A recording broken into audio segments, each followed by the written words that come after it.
Hello. Hello. Wala. Hello.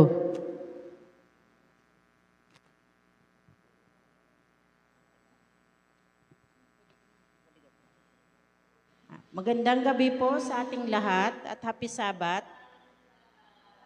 Tayo po ay dadako na sa ating program. Atin pong awitin ang O Day of Rest and Gladness.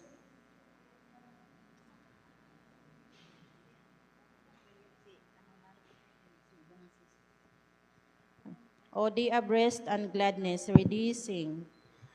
O day of rest and gladness, O day of joy and light, O balm of care and sadness, most beautiful, most bright, on day high and lowly, who bend before the throne, sing holy, holy, holy, to the eternal one. Thou art a port protected from storm that round us rise, a garden intersected with stream of paradise. Thou art a calling fountain in life's dry, dreary sand. From daylight Pisgah's mountain, we view our promised land. A day of sweet reflection, thou art a day of love, a day to raise affection from earth to things above. New grace is ever gaining from this our day of rest. We seek the rest remaining in mansions of the blessed. Para po sa ating opening song, tayo po ay aawit sa Worthy, Worthy is the Lamb. Ready, sing. Yeah.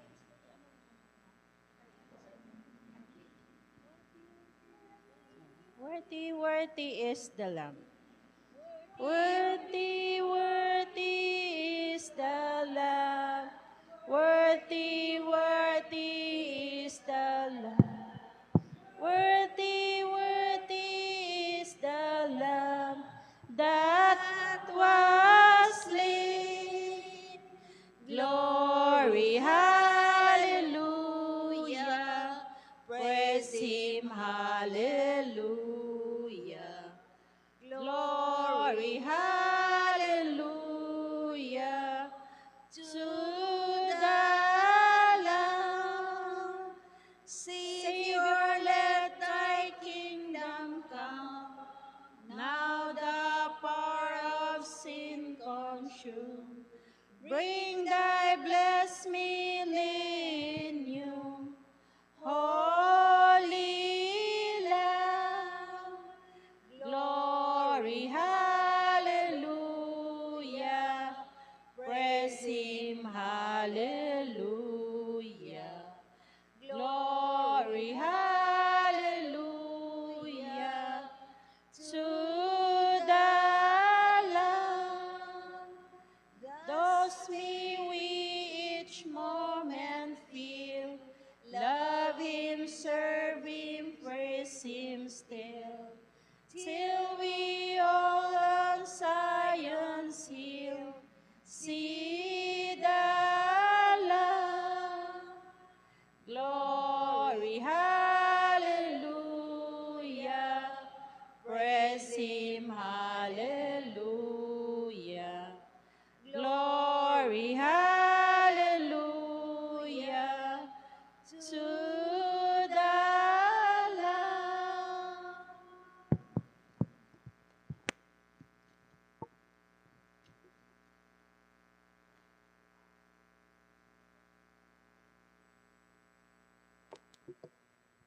Tayo po'y lumuhod para manalangin.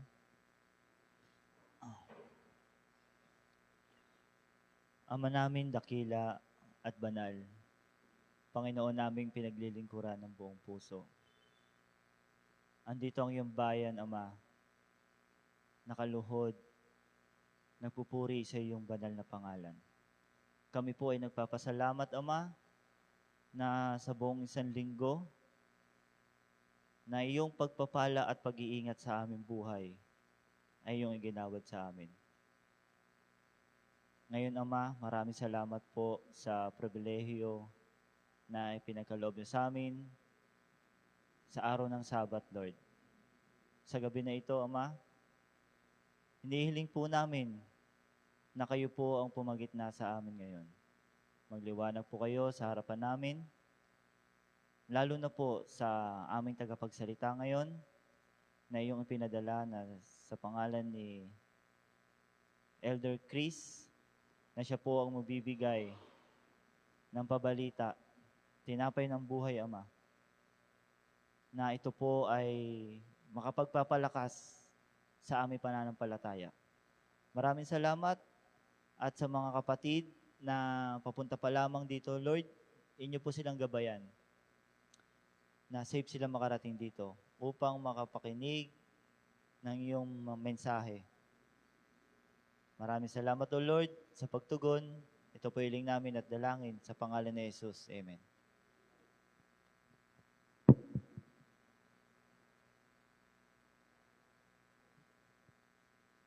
Mapagpalang Sabat, gabi ng Sabat sa inyo mga kapatid. Hello? Happy Sabat? Amen. Purihin po natin ang Panginoon. Tayo ay muling narito sa kanyang bahay-sambahan upang tayo muli ay magpuri sa Kanya. At pinagpala tayo sapagkat tayo ay malalakas mga kapatid na nakakapunta sa church. Tayo ay may pagkakataon at malaya. Samantalang sa mga lugar na hindi malaya ang mga pagsamba mga kapatid, gusto mong sumamba pero walang kalayaan.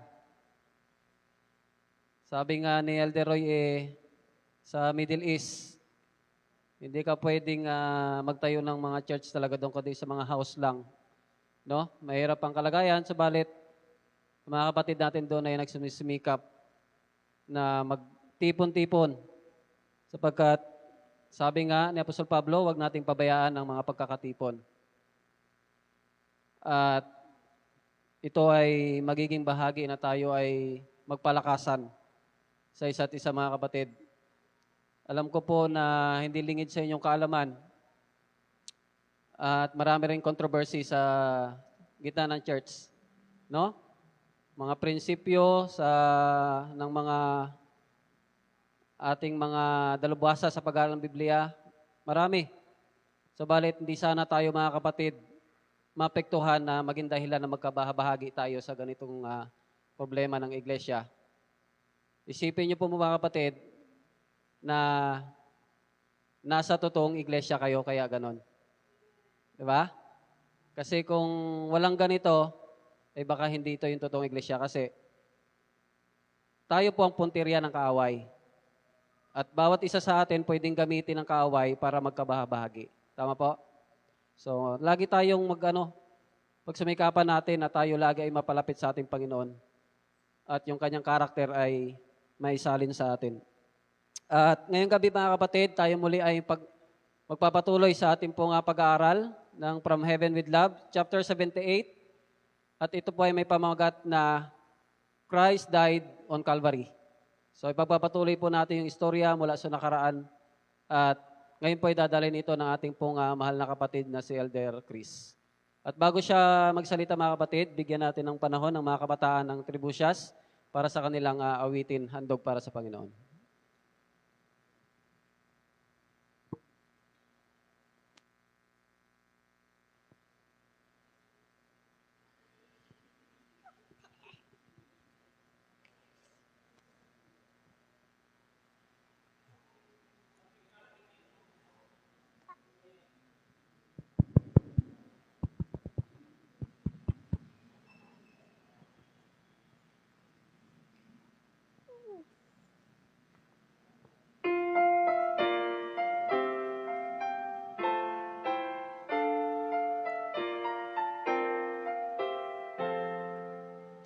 Be a light, be a star, or be a candle in the dark.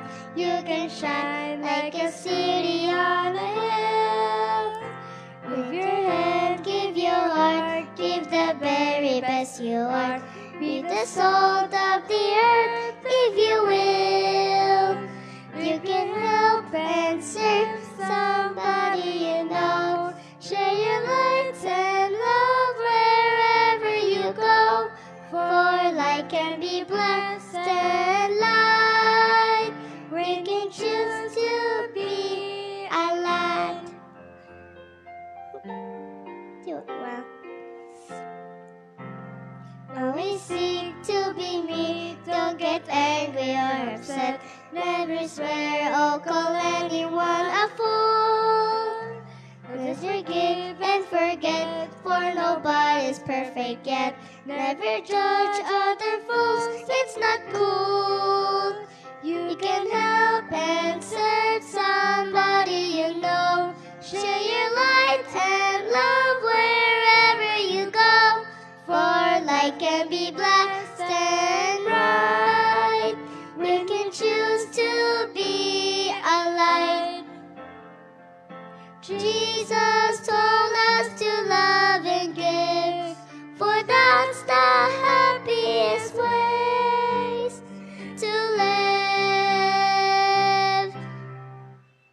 Have some faith when you pray in the quiet of the room, for He knows what you need before you ask. And in all that you do, try to live the golden rule. Every good thing you choose to do at last. You can help and serve somebody you know. Share your light and love wherever you go. For light can be blessed and oh so bright when you choose to be a light.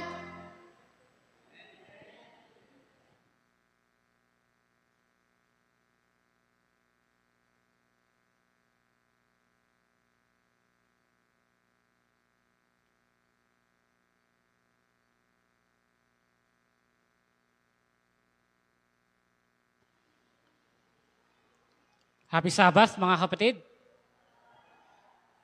Salamat sa magandang awit ng ating mga kabataan. Ano po?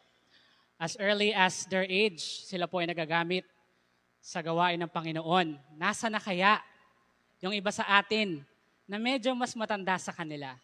Ano po? Mga kapatid, I praise the Lord ano po, for another opportunity to share the Word of God. Although, hindi po ito yung gusto kong mangyari sapagkat I always believe na standing in front of the brethren, ano po, should always be planned, mga kapatid. Na kung paano tayong ginawa ng ating Panginoon according to the order, according to His plan, we, as follower of Christ, should also prepare everything, ano po, according sa pinaka maganda, sa pinaka the best, ano po, ng ating kakayahan.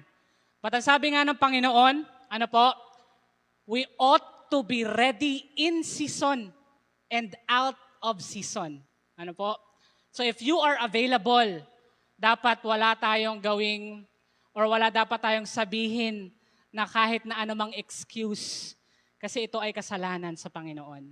So tonight mga kapatid, sabi nga ng ating elder, tayo po ay nasa chapter 78 ng atin pa ring pinag-aaralan, From Heaven with Love.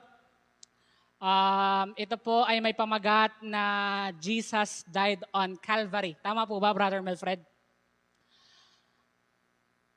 Shall we pray, mga kapatid? Ama naming Diyos na nasa langit, sa gabing ito kami po ay lumalapit sa inyo. Hinihingi ang iyong presensya, Panginoon. Especially sa aking sarili, Panginoon. Ako po ay humihingi ng karunungan, ng gabay, ng basbas na nagmumula sa inyo. Sa tulong ng banal na Espiritu, Panginoon, ang mga salita na lalabas sa aking mga bibig ay mga salita na nagmumula lamang sa inyo. Cleanse me, Panginoon, sapagkat ako po ay marumi, sapagkat ako po ay hindi perpekto, ako po ay may kulang. Ako po ay nagpapakumbaba sa inyong banal na presensya. Ito po ang aking dalangin at maraming salamat po sa inyong pagtugon sa pangalan ni Jesus. Amen. Mga kapatid, I just want to bring up, kamusta po ang ating nakaraang isang linggo? Busy, sabi ni Ate Ruth. Marami mga bad news. Siguro yung iba sa atin, may good news. Pero, according sa aking mga nabasa, mga kapatid, sa mga kapatiran, merong mga bad news, mga kapatid. And as I reflect kanina sa ating lesson, sa Philippians, mga kapatid, citizenship in heaven. Kung ano man, mga kapatid, yung ating na-experience, kung tingin natin, sobrang bigat na. Kung tingin natin, hindi na natin kaya. Kung tingin natin, sasabog na tayo. Because of these challenges, because of these problems, always remember that this is not our citizenship. We are just passing by, mga kapatid. Our citizenship is in heaven. Let us look forward to that. Because the one who promised, hindi natin kagayang tao. The one who promised does not change. If He is the same yesterday, He is the same today, and He is the same forevermore.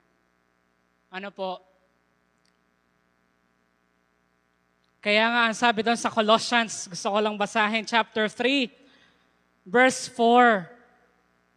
Sapagkat yung citizenship na yon, mga kapatid, ay may kaukulang responsibilidad.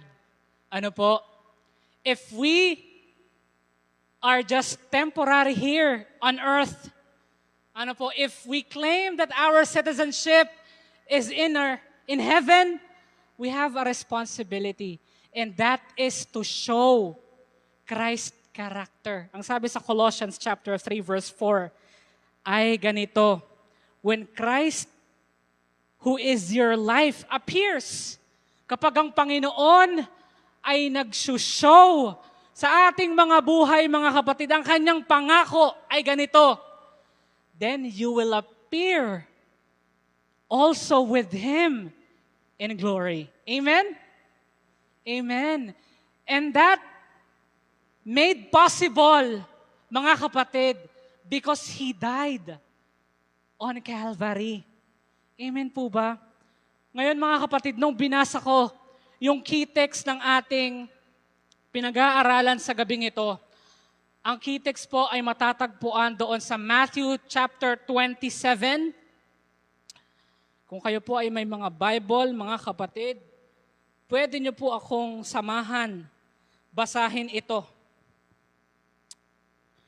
Matthew chapter 27, ang verse po ay nag-iisimula sa 31 hanggang 53. Medyo mahaba mga kapatid, 31 verses 31 to 53 mga kapatid. Gumana po yung aking internet, mga kapatid, praise the Lord. at ako po ay nakapunta doon sa website ni Mrs. White. Gusto ko lang pumili or bumanggit ng mga sentence doon, mga kapatid, na tingin ko ay maganda naman at kakapupulutan natin ng mga aral.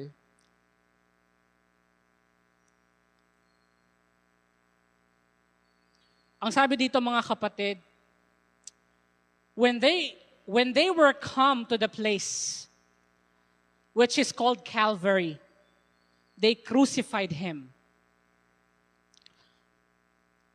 Ang sabi pa dito, mga kapatid, sa verse 28, sorry, nasa mark na pala ako.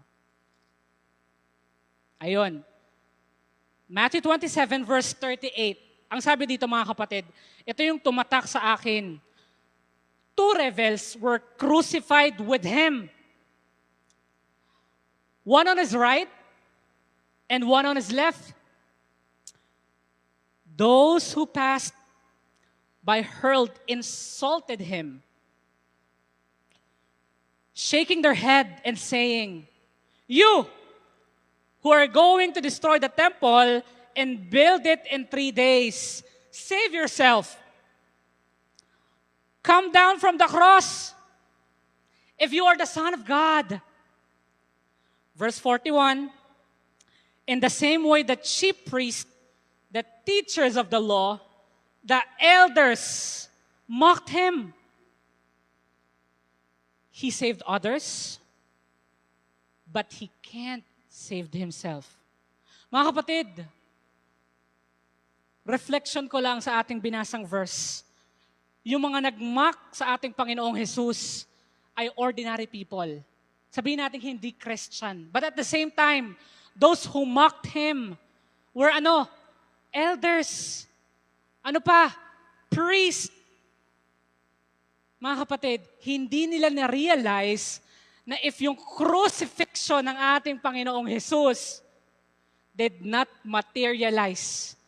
Because as we know, we've been in this faith for quite some time now. Jesus, according to the writings of Ellen White and according to the Bible, Jesus could have instructed His angels, alisin nyo na nga ako dito. He could have said that, but He chose to endure. Mga kapatid, yung pangdudura, yung pangalalipusta, yung pangmamaliit, yung dugo na dumanak sa kanyang ulo hanggang sa kanyang paanan. Why? Because of love. Mga kapatid, we sometimes get offended easily. Mga kapatid, in simple things, we get offended easily. Hindi ko makalimutan talaga, mga kapatid. Lagi ko itong nabibring up sa aking mga sermon. Sabi sa isang post, nung New Year, 2025, no more loving, ungrateful people. Ganyan tayo magmahal, mga kapatid. May katapusan, may hangganan. But the love of Christ was shown on the Calvary. No matter how insult He received, no matter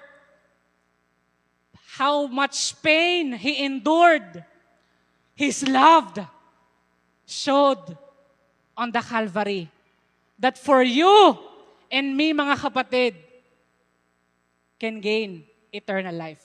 Amen? That's the greatest love, mga kapatid. That's the greatest love. At ang sabi pa dito, mga kapatid, when we think of Calvary, it can be easy to focus on the cruelty of the cross. We, humans, mas maaring mag-focus tayo doon sa cruelty na na-receive ng ating Panginoong Diyos. At para bagang tayo ay nagagalit sa mga tao na iyon, nananakit sa ating Panginoon. Tayo kaya, kung lalaki natin yung posisyon natin, sa posisyon ng mga tao na iyon, hindi natin pwedeng sabihin na hindi natin pwedeng gawin iyon. Hindi natin pwedeng sabihin na hindi ko gagawin yan sa'yo, Panginoon. Why? Yung kanyang mga disipulo nga, ipinagkalulo siya. Ano po? Hindi natin pwedeng sabihin na kung tayo ay nabubuhay, nung ang ating Panginoong Diyos ay buhay. Ano po? We can never tell, mga kapatid, which is why we should never focus doon sa mga nagawa ng tao niya. But we should focus doon sa sacrifice, sa endurance, sa love na ipinakita ng ating Panginoon. Because no matter how we feel, we've fallen, there's always hope at the foot of the cross. Ang sabi nga sa talata, if you come to Him, confess your sins, He is faithful and just to forgive us and cleanse us from all our unrighteousness. Ganyan tayo kamahal ng Panginoon, mga kapatid. Hindi tayo kagaya ng Panginoon na 2026, okay na, tama na, hindi ko na mamahalin yung mga nagmamahal sa akin. Ano po? Hindi ganon ang Panginoon. Ang sabi pa dito, mga kapatid, isa sa mga na-pick up ko doon sa sinabi ni Mrs. White sa kanyang aklat, in dying, He bears testimony to His own divinity into the glory of the Father. His ear is not heavy that it cannot hear, neither His arm shortened that it cannot save, mga kapatid. Kaya tayong patawarin ng ating Panginoon, mga kapatid, no matter how we think we are sinful. Kung iniisip natin, hindi na tayo kayang patawarin ng ating mga magulang, ng ating mga minamahal, ang Panginoon, mga kapatid, ay nagpapatawad. Hindi siya kagaya natin. Ano po? Let us not think, ano po, ng ating Panginoon ay kagaya ng tao. Ano po? Sapagkat kapag tayo ay nanghingi ng kapatawaran, siya ay willing na magpatawad para sa atin. Ang sabi pa dito, even in the excruciating pain, Jesus did not abandon His mission. Mga kapatid, minsan, kapag tayo ay nakakaranas ng sakit, hindi na tayo nakikita sa church. Mga kapatid, minsan kapag tayo ay nakakaranas ng problema, sabihin natin hindi na sakit, mga kapatid, tayo ay na-challenge sa ating pamilya. Minsan hindi na tayo nakikita sa church. But this book tells us that even in the excruciating pain, Jesus did not abandon His mission. His death was not silence. It spoke louder than words. His suffering revealed God. Justice met mercy, and love triumphed over sin. Mga kapatid, may this be a reminder that if we are in the middle of those challenges, if we are in the middle of those pains, mga kapatid, remember, God did not abandon us in the middle of that excruciating pain. Ano po? What else?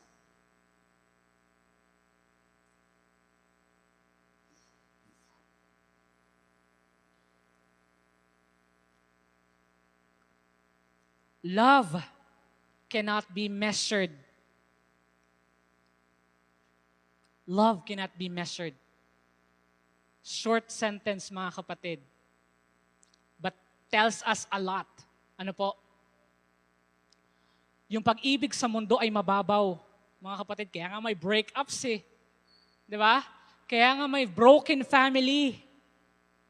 Sapagkat yung pag-ibig dito sa mundo ay hindi kagaya ng pag-ibig ng Diyos.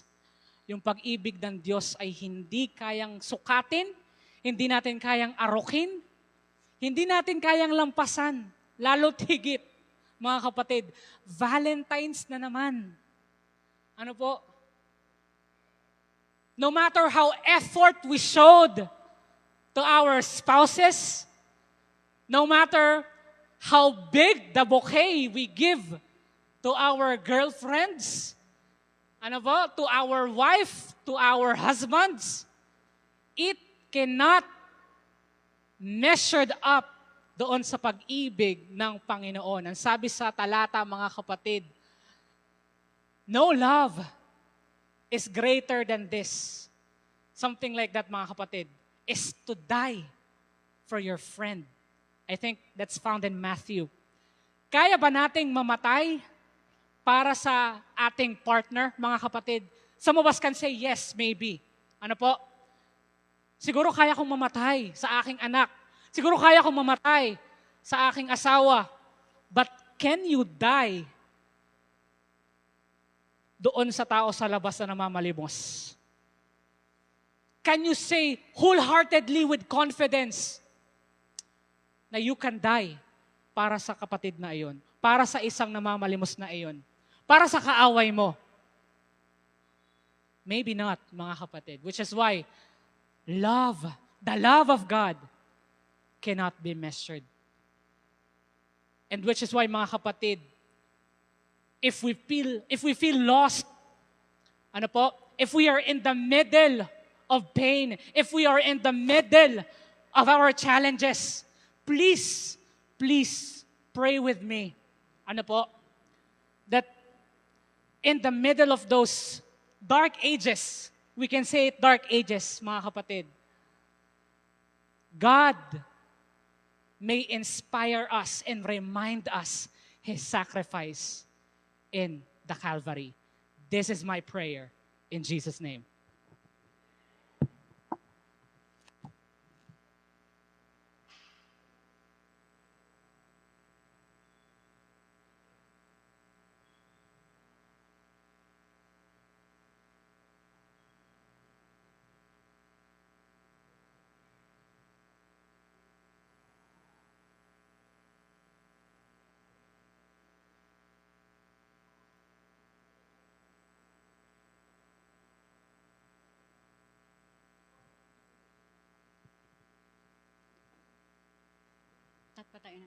Tayo tumayo, ating awitin.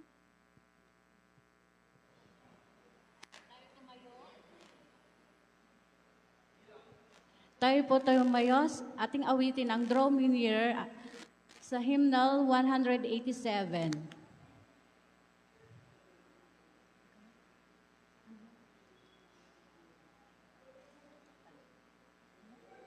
Walang signal.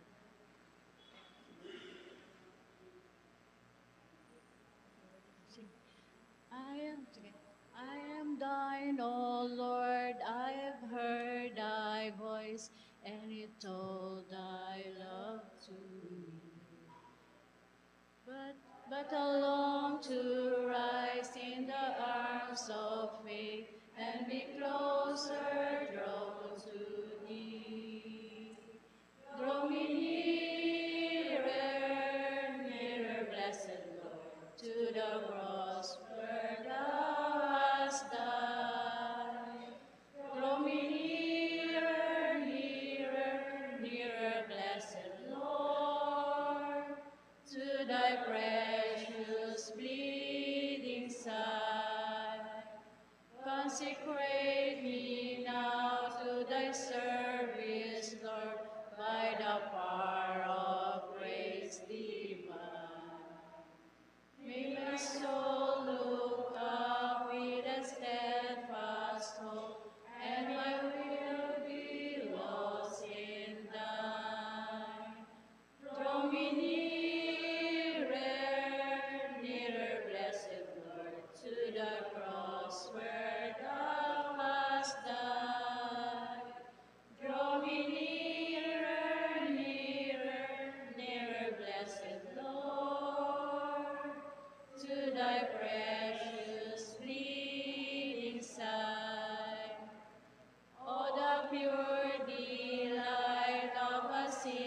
Ama naming Diyos na nasa langit, yes, Lord, as what we sang together, Panginoon, draw us nearer sa inyong paanan, Panginoon, nang sa ganon kami ay patuloy na mapaalalahanan ng inyong sakripisyo, Panginoon, that showcase the ultimate love that no one can ever surpass.